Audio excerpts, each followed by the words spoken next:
Okay, the big question that everyone's been asking lately is why can't Notre Dame land these five-star prospects?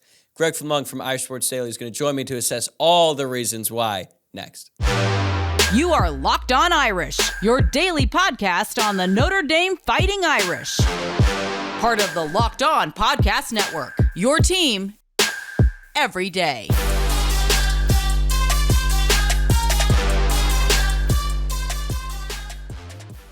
What's up, and welcome into Locked On Irish. I hope you guys had a great 4th of July weekend with friends and family, and I appreciate you joining me here on this fine Thursday and making this your first listen of the day. As always, you can watch the show on YouTube or listen wherever you get your podcast.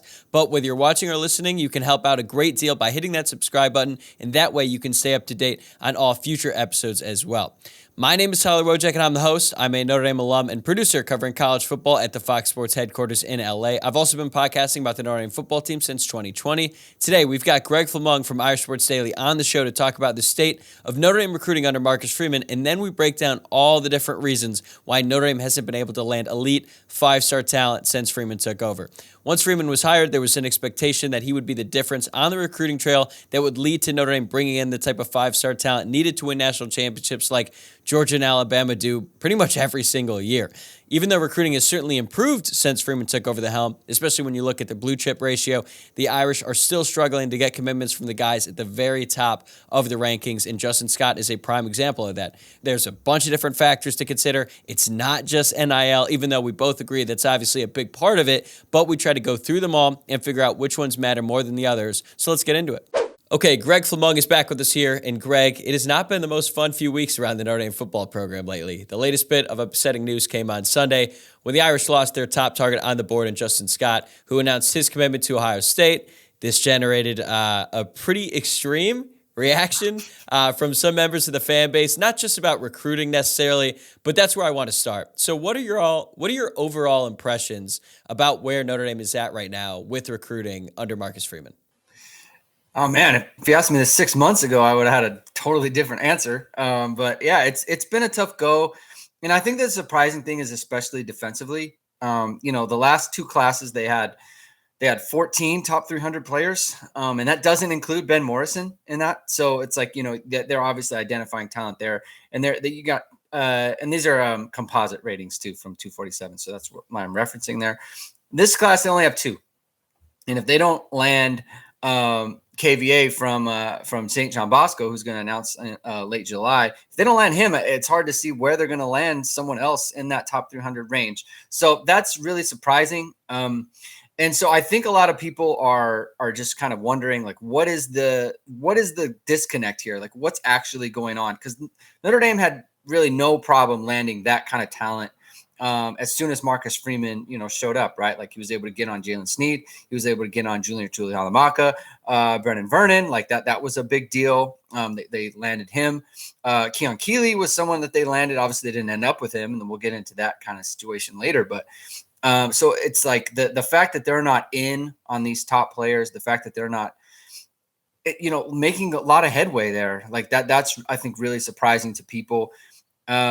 I think offensively, thankfully, that they've done well. They've got a bunch of top 250 type talents, right? With Aeneas Williams, Kedron Young, Cam Williams, 5-star receiver, and then obviously CJ Carr is like a huge deal. And then hopefully they land Gerby Lambert, who's going to be coming up with a decision here soon. So the offense has kind of picked up the slack, but I think people are really concerned about what's going on defensively and what the reasons might be. I think there's a lot of scapegoating going on right now, maybe a little too much. But also, like, there are some genuine concerns about what the deal is at the top of the food chain there. Not just Marcus Freeman, but Al Golden as well. I think there's some fair questions about what his role is and how he's working out as a recruiter. Not necessarily as a coach, but as a recruiter.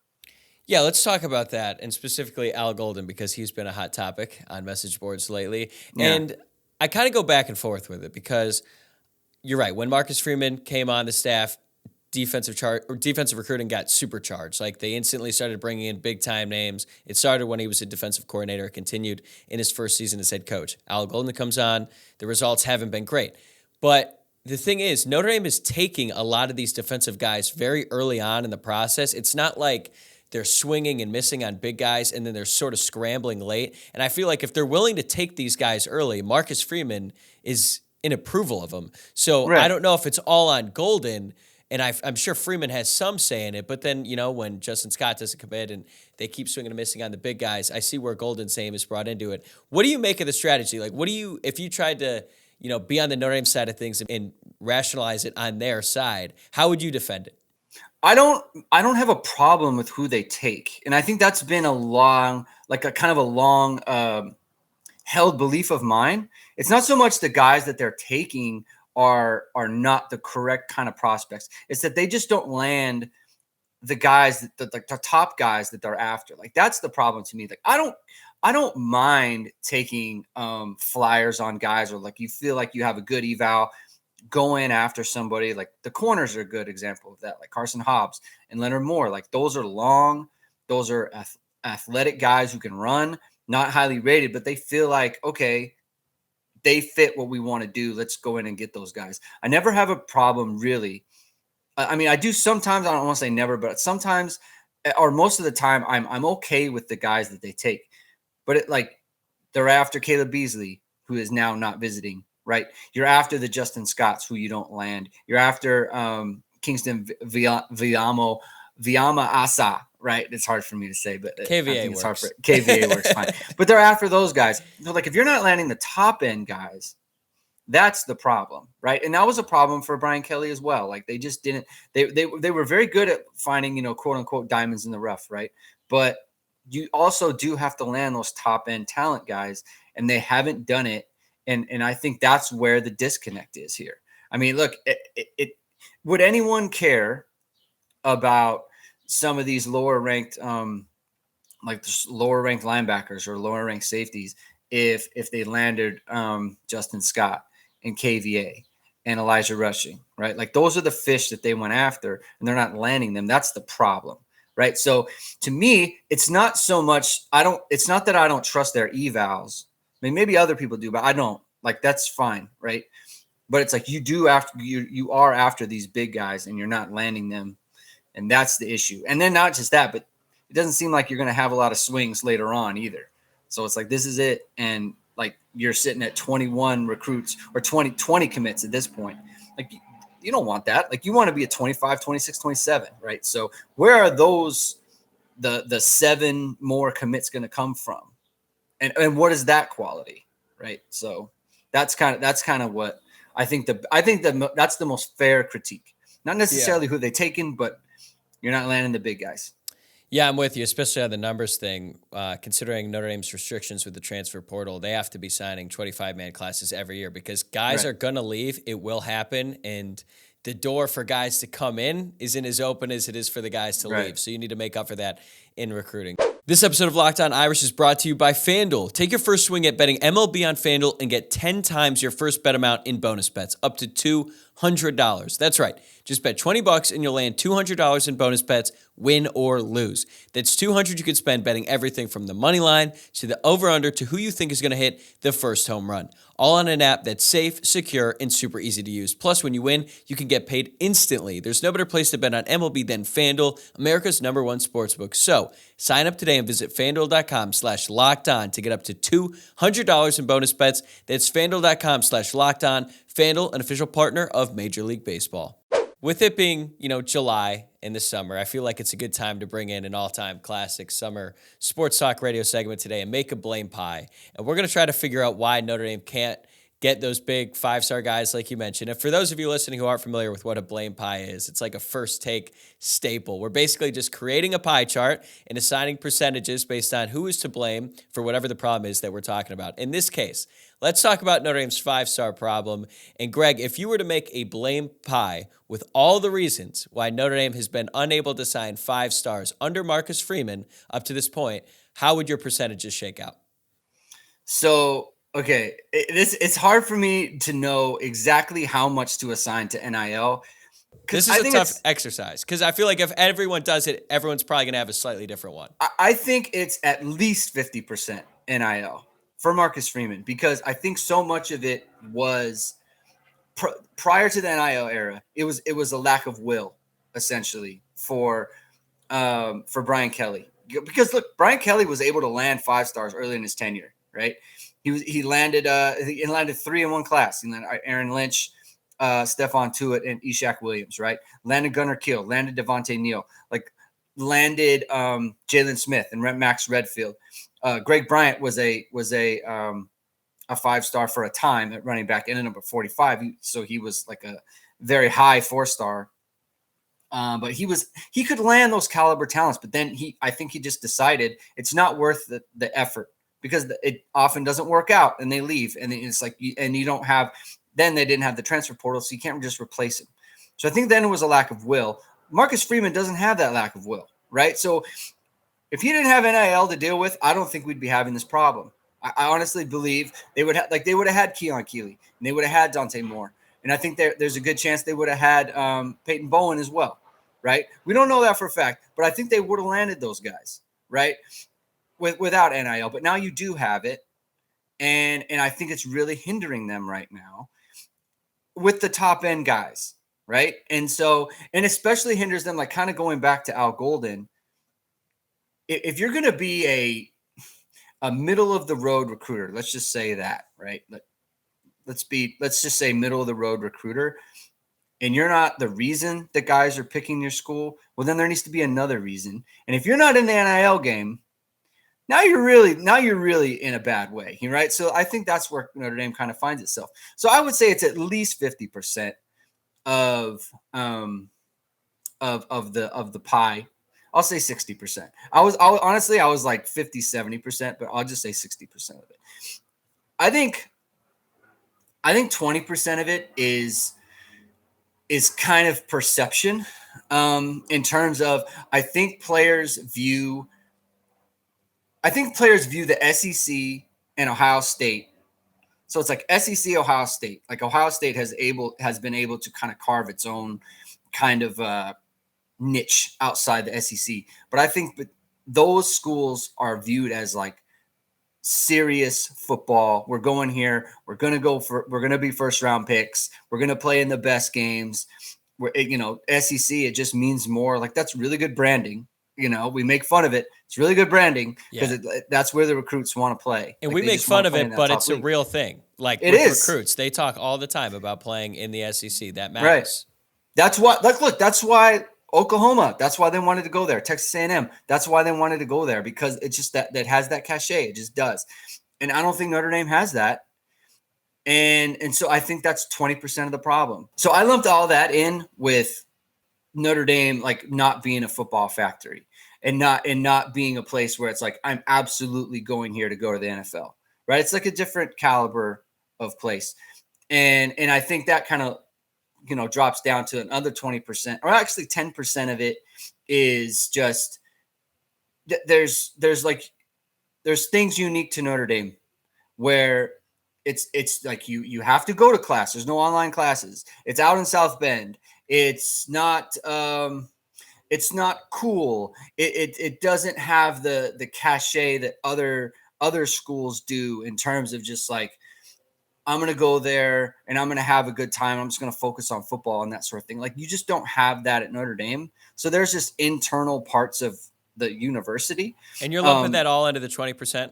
It's like 10%. Okay, I'm saying that's 10%. Right, so 20%. Okay. So 20%, like, not SEC, 60% NIL, 10% this, and then another 10% of just the Notre Dame administration, like, not fully committing itself to, we are going to win a national championship.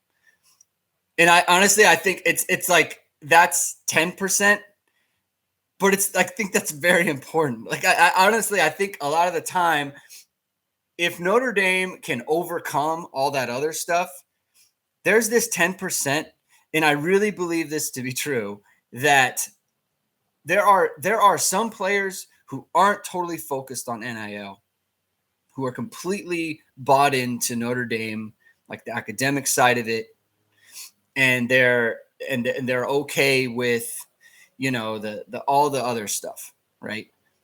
But I think that they look at Notre Dame like, are they completely serious here? Not just the staff, not just, the quality of football and the coaches and all those other things. Is like, are they committed to being a great, great football program and winning a national championship here? Because I don't think you ever would question that at Alabama or Georgia or Ohio State. I don't think you would ever question that. And I don't think you can question that at USC anymore either. And you could, and that's when USC was really, that they were struggling, right? They couldn't land guys on the West Coast. They're all going to Oregon. And I think that's a big problem. It's not a huge part of the problem, but I think it's an important part of the problem, if that makes sense. Yeah, I see what you're saying. I'll get to mine in a little bit. I would say my only counter to, although I definitely think the administration is hindering the football program from winning a national championship, in terms of recruiting, sometimes I wonder how much do these, 16, 17, 18-year-olds know about how the fans feel? Like, would a 17-year-old ever in his mind, would it cross his mind that Notre Dame is unserious, as we might say sometimes, about winning a national championship? Because the message he's getting from Marcus Freeman and the Notre Dame coaching staff is national championship all the time. And it might not register to them. They might just think, oh, Notre Dame is different. They like to do things their own way, but it's not because they're not serious about winning a national championship. But I don't know. That's sort of just a question I'm posing about, what is the recruit thinking compared to what the fans think? Because I do think you're right. I just don't know how much the recruits are thinking about the administration getting in the way, but maybe they are. So I would say recruits, it's not from a fan point of view. It's more of and this is kind of where discussions about the GOO come in. Yeah. Right. And the apparel contract, and even NIL. So here's another thing with NIL, right? If you're a player and you say to yourself, okay, NIL isn't super important to me, but it's important to a lot of guys who I think should come here and play with us. Yeah, that's fair. So why aren't you doing that? I don't need it, but why aren't you doing that? Because that's costing you a lot of players. Why aren't you? Why aren't you going with Nike? Why the fact that the Goog is even a discussion, that shouldn't be happening. And a recruit wouldn't say oh, it's because the Goog. No, I think it's all encompassing. You know what I'm saying? It all counts. And so that's where I think a recruit would be man, I like Notre Dame, but do they really care? Do they really need it? Bama needs it, Georgia needs it, all these other schools need it. If you're someone and I always think of, and I think KVA is one of these players. So I'm really interested to see what he does. But Caleb Downs last year, he was interested in Notre Dame. He came a lot. He wasn't BSing around. But he ended up Alabama because Alabama is a serious place. They take it very, very seriously. I don't know. And so I just think, and I don't know, he has his own reasons for doing things, but I just think you got to land guys like that. Yeah. All right. I agree with your point there. So I'll give you my pie chart, and it's slightly different than yours. And like I was saying, okay, I think a lot of people's it's going to be different. So I put academic standards / restrictions tied with NIL, each one taking 35%. You raise a good point about Brian Kelly and the will. And I think when I looked at this and I was doing it, yes, NIL is very important. It's a big reason why they're not landing some of these top guys. It's why I have it tied with the first. I guess the reason I didn't have it higher is because they weren't landing a ton of guys before. And some people might say that's Brian Kelly's effort. But to your point, when they did land the 5-star guys, a lot of them didn't work out at Notre Dame. So it's one thing to land them. It's another for them to make it through Notre Dame. And that's where the academic standards and restrictions come into play. Yes, there are restrictions. There are some guys who Notre Dame is going to look at, and they're immediately going to have to cross them off because their grades in high school. That's always going to be the case, but it's a whole nother thing once they get on campus. And we kind of forget about that because we haven't had a player, knock on wood, get suspended from Notre Dame because of academic problems in a while. But that was almost like a yearly thing there for a bit, right? It happened to Alizé Mack. It happened to Greg Bryant. It happened to Everett Golson. A lot of these guys who are big-time recruits who are coming in, and then they couldn't survive the rigors of Notre Dame once they were there. So I sort of combine that. I think that's a problem, and I think that Marcus Freeman, now that he's been at Notre Dame, he's able to see that a little bit more. So those are my two biggest things. I think NIL is very important. It's a big reason why they're not getting him. But I still think the biggest thing is that some guys, they look at Notre Dame, and like you said with the online classes thing, if you're a 5-star, you're thinking, I'm going to the NFL. I don't really care about the 4 for 40 thing that much. I'm not saying that every 5-star has that mindset, but I think a lot of them do. So I kind of loop that all into that top section there, that academic thing, because frankly, a lot of these guys don't want to go to class that often because they already have a full-time job, probably even more than a full-time job in playing football. So what do you think about that and having NIL just a little bit lower? Well, I think so. I think it's a good point, especially in terms of the message, right? So like the 4 for 40 thing, like that's great, yeah. But I can go to Georgia or Alabama or Tennessee or Miami or Texas A&M and make millions of dollars already. So like it's hard to tell an 18-year-old like, yeah, this will be great for you down the line, when you're 40, right? But what about now? Like I could make $5 million right now, or $2 million or $1 million or whatever. Like it's hard to turn that down. And it's not like you can't go to those universities and then it's not like you're not going to get a job, So like it's hard that like that gets mitigated to some extent, right? Especially if they don't see like the bigger picture. Like I don't mind it, right? Like to me, it's like I have the university itself at 20% and you have it at 35. So it's like to me, it's like they're the two biggest. I just think, and I think, but I guess for on your end, the way I see it is like you have, you're also factoring in the guys that they can't, like the 5-stars, they can't even consider because of the academic stuff. So that's a good point there. Yeah. I probably should have clarified. This is sort of an assumption, but I feel like a lot of the players in which NIL is the top priority to them, I would say the majority would not be able to make it at Notre Dame anyway because of the academic standards and the rigor. So it sort of already eliminates a lot of the players. So then once Notre Dame is able to get guys who could make it at Notre Dame academically, I don't think NIL is their top priority. So I don't think they're losing out on as many guys because of NIL. It's still a big problem, and they definitely still do lose guys like the guys you mentioned earlier. But that's why I kind of have them working in tandem. Yeah. That makes sense. That's a good point. All right, so I'll give you the rest of my list. The next one, I have lack of playoff success / competition. Basically, a lot of the 5-star guys that Notre Dame is going after are the teams that are winning in the college football playoff every year. The Georgias, the Alabamas. Caleb Downs is a great example. He might have been interested in Notre Dame, but he was more interested in Alabama in large part because of they're Alabama. You know what I mean? So they're losing out to teams, losing out to players because they're going against the best teams in college football. And when Notre Dame has been on that stage themselves, whether it be in the college football playoff or sometimes in the regular season, they haven't had a ton of success. And I think that plays a factor. So I've got 15% given there. And then I have location, 10%.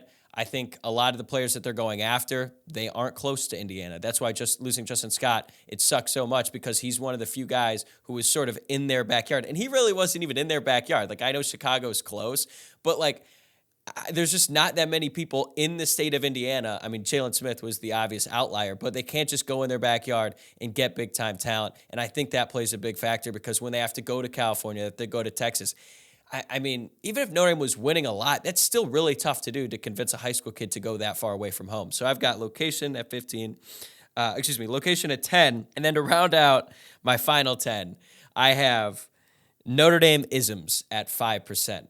All right, and this could be a lot of different stuff. The lack of a social life, the fact that when you get to campus, you aren't living with fellow football players. You're living in a random dorm in a room that might be the size of this desk, and you could be 6'4", 300 pounds. It doesn't matter. You've got to sleep in that lofted bed, just with like no I did, air conditioning. with no air conditioning in August. All right, Kyle Hamilton showed up for his first camp, no air conditioning.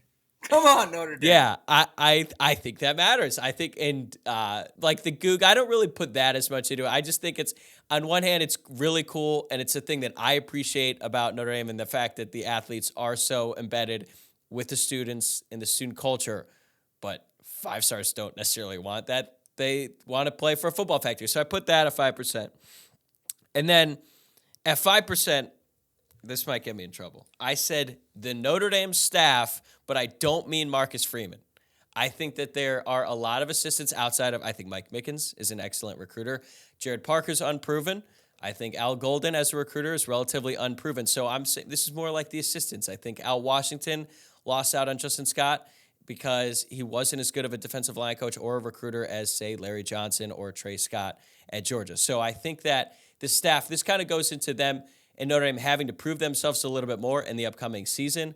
But I think that there's a lot of faces on the Notre Dame staff who haven't had a ton of success over, a decade-long period of time in the college level. And I think that plays a part into it. And that also goes back to the competition. So that's how I sort of rounded it out. I added a few more things, but in totality, what did you think of it? Well, I think the staff, I don't think you can exempt Marcus Freeman from that because he hired that staff. True. And he's unproven.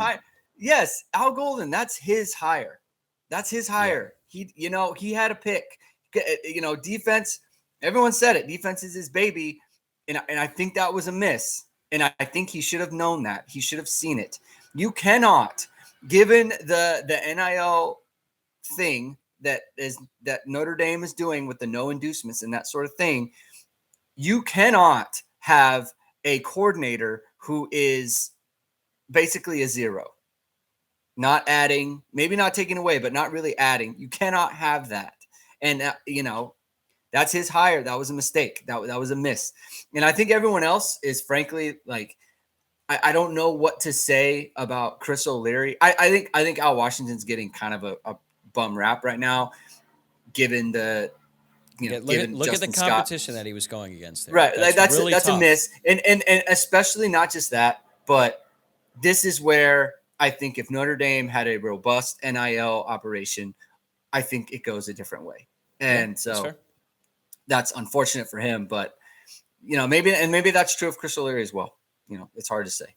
Yeah. And thinking back when Freeman made that hire, it made sense at the time, given Freeman's lack of head coaching experience. Yeah. He said he needed a person in the room who had it, someone that, that was a sounding board, someone who's been there, done that, who's dealt with the trials and tribulations that come with being a head coach. So at the time, I think we're all like, okay, Al Golden, hasn't really been in college. There were certainly concerns there. It wasn't like everyone was like, oh, this is a home run hire. There were always some concerns, but now that Marcus Freeman has been a head coach for a year, and now we're seeing the discrepancies on the recruiting trail, now all of a sudden you're like, how much is that experience worth it to you, Marcus Freeman? Like, how much is that helping you now that you're entering your second year as the head coach compared to what it would be if he was really killing it on the recruiting trail? He might not have had coaching experience, but he's getting you better players. I would think that would be a little bit beneficial to Marcus Freeman as the head coach than having someone who's, seen some stuff and can help you out with certain things. But that's just my opinion, and I think that's a lot of other people's opinion as well, especially as we look ahead to this season. There's a lot of pressure for Notre Dame to succeed in this season, especially on defense. Yeah, I mean it's a big one. And the other part too is to your point, go out and win some games. Go out and win. And I think there's an idea that Marcus Freeman isn't may not be the guy. And so you go out and show I can be the guy, and you go from there. Without a doubt. I think there's a lot of pressure on this season, and unfortunately, we are running out of time, but there's so much more meat left on this bone, so I appreciate you coming on as always. If you're listening and you're on Twitter, be sure to follow Greg at Greg2126. Check out his podcast for Irish Sports Daily, Hit and Hustle with another friend of the program, Jamie Uyeyama. Always love having you on, man. Let's do it again soon. We will have to do that. That's going to do it for me today. Thanks again to Greg, and thank you for making this your first listen of the day. We're going to have Luke Smith back on the show tomorrow for another mailbag, so please get your questions in. You can send them on Twitter to @LockedOnIrish, on the Instagram DMs @LockedOnIrishPod, or my personal Twitter account @TylerWojciak. I'll see you guys tomorrow.